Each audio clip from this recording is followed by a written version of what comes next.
Hello everybody, we start with a very famous artwork by Lorenzo Bernini. It's a sculpture which is called Apollo and Daphne and is in the Galleria Borghese here in Rome.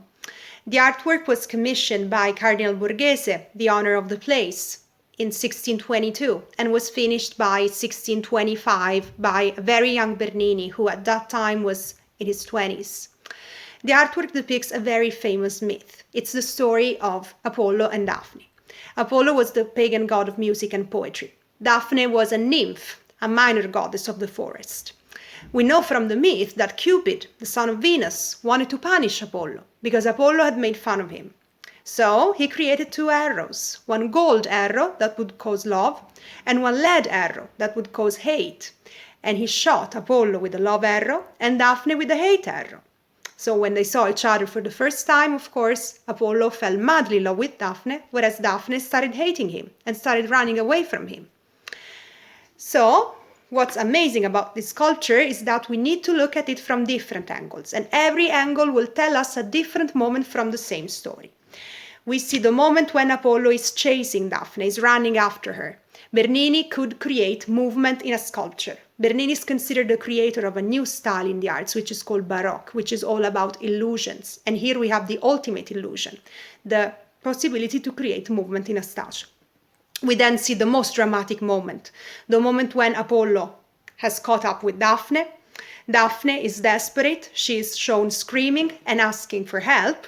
And her father, who was a river god, in order to save her from being with Apollo, decided to transform her into a laurel tree.